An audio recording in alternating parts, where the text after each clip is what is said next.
Good morning, welcome back to Kirkstone Botanica. It's another lovely sunny day in the Kirkstone Horticultural Zone. I thought we'd start off today by having a very quick first introductory look at potting media. One of the questions that I get asked the most is, what exactly do you put plants in? What do you actually do to encourage them to grow most efficiently and ultimately productively, to produce the best leaves, the best shape, the best pattern, and of course for most people the best flowers.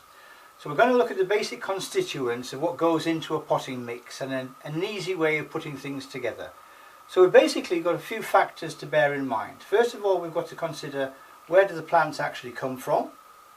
Secondly, we need to establish what it is that we want out of the product. Do we want more flowers, more leaves, more this, more that? And thirdly, an awareness of how important drainage is on plants. Some plants require the water to be held in the root ball for quite a long time. Other plants require drainage to be very efficient so the water doesn't sit around the roots, especially the finer hair roots, and rot. So basically there are three constituents to the potting mix that I use, or we use here in Kirkstone. The first of them is a normal everyday potting compost. I tend to use peat-based composts, and I know for environmental reasons lots of people say that we should avoid peat. Other people say we should avoid organic materials of any kind, so it's more easily controlled, especially the big commercial growers. But for my purposes, I tend to use peat because it's a good all-round general purpose and easily available based compost. So it doesn't really matter what you use. Right now I'm tending to use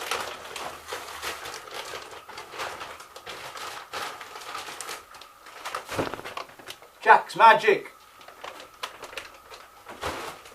So Jack's Magic or Levington's or any of the commercial proprietary based composts that you get from any big garden centre or do-it-yourself store will do.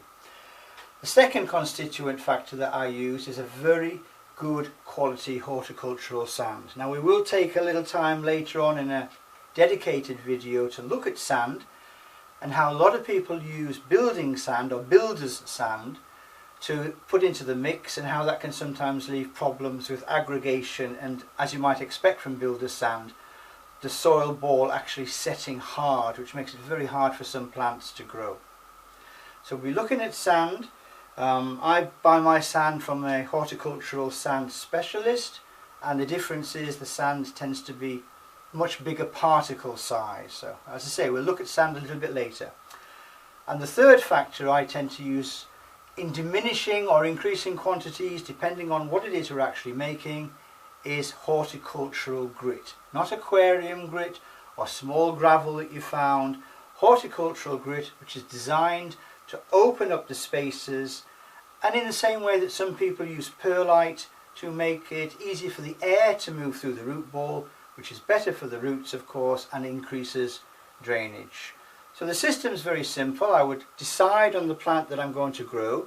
So a general purpose mix. So a little bit later on I'm going to be potting up this Tulbargia, and there'll be a video to actually show me potting this up. But this is a Tulbargia which has just arrived.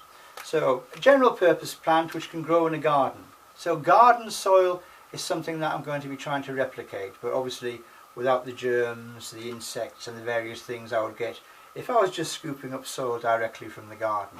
So what would be in the mix? Well, first thing that would be in the mix is a good mixing tool, and I use a bucket, and I think most people do, and a big old spoon. So I'll take my constituents. So just say I was using a very small pot. I'll get my grit. There's the grit, so there's one part. I'll get my sand.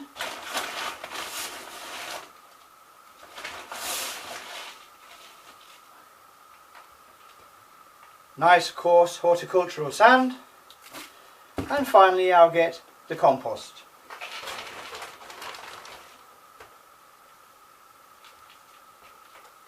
And there's a nice black Jack's Magic compost into the bucket, and just like you were making a cake,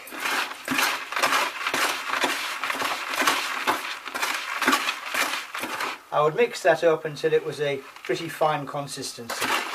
The final thing I would put in, because I tend to grow a lot of bulbs, cacti, succulents, slower growing plants that need a slower release fertilizer to keep nutrients moving through the system, is I would use a proprietary bone meal. So basically there's a one that you can get from any supermarket, every garden centre, every do-it-yourself shop, every home convenience store, whatever it is you call them in the States.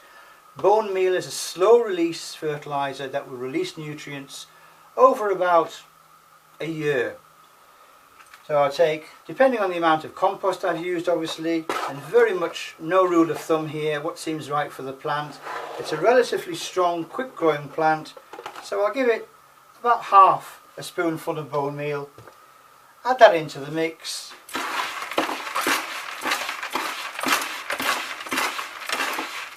Mix well through, and there is absolutely gorgeous